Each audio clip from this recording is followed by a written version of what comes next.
Assalamualaikum dan selamat sejahtera.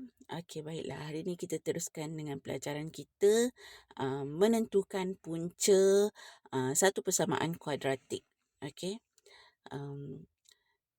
Okey, ada dua cara nak menentukan punca bagi satu persamaan kuadratik. Tapi sebelum tu, apa dia punca? Punca tu apa? Okey. Kalau kita tengok graf kuadratik berbentuk senyum. Betul?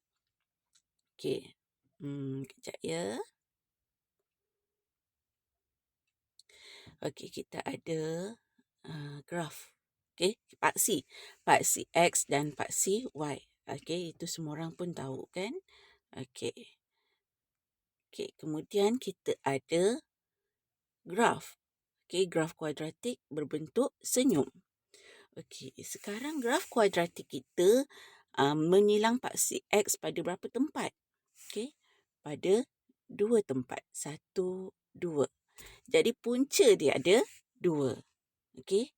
Itu yang dinamakan dengan punca.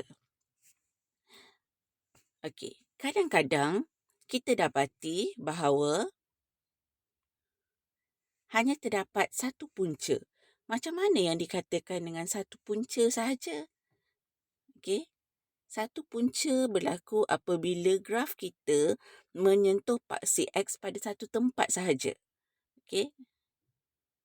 Alamak, tak kena.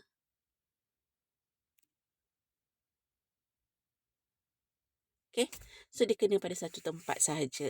Maka, ini kita panggil sebagai punca dia. Okey. Nanti kalau kamu cari, punca dia satu sahaja. Okey. Nak tentukan punca. Okey, ada banyak cara sebenarnya. Okey, yang pertama, pada muka surat 19, contoh 6. Okey, itu kita kena kaedah cuba jaya. Okey, kita cuba gunakan nilai-nilai X yang ada, integer X. Okey, kita gunakan nombor-nombor integer, cari sama ada persamaan sebelah kiri dan kanan tu sama. Kalau sama, maka ia adalah punca. Okey, yang kedua, kita gunakan pemfaktoran. Okey, pada muka surat 21. Okey, contoh 7. Ini pemfaktoran.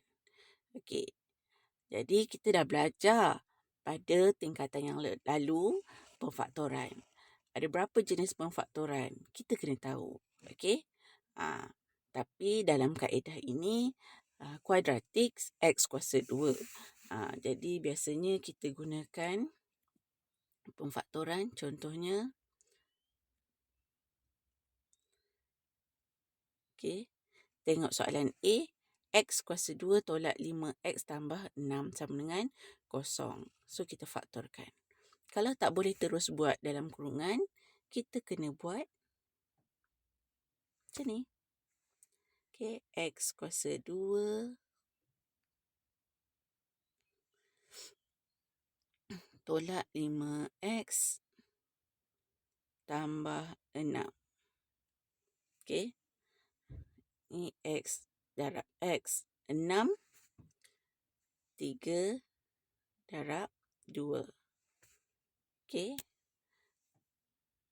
Tapi jawapan di tengah-tengah ada dah negatif 5X. Jadi kita letak je negatif. Okey, darab silang. Negatif 3X. Okey, sini negatif 2X. Okey, tambahkan yang di tepi ni saja, tambah. Tak nampak tambah. Okey, negatif 3X tambah negatif 2X dapat negatif 5X. Jadi betul lah jawapan kita tu. So, kita just letak kurungan saja, 2 kurungan. Okey, sebab itulah dapat jawapan yang ini. Kamu kena mahir memfaktorkan. Okey, pemfaktoran.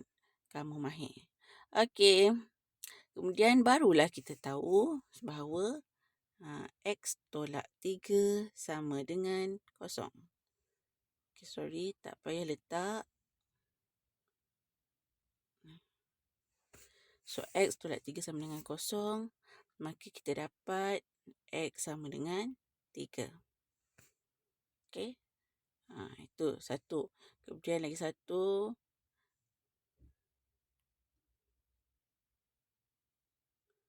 X tolak 2 sama dengan 0. X sama dengan 2. Okey. So, itulah cara dia. Okey.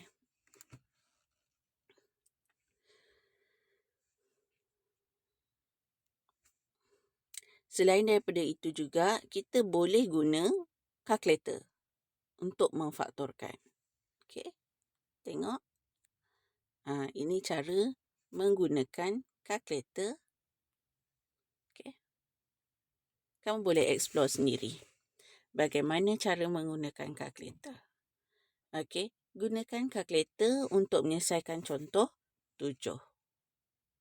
Okey. Menggunakan kaedah pemfaktoran. Selain daripada itu juga, kamu boleh terus guna kalkulator untuk cari punca juga.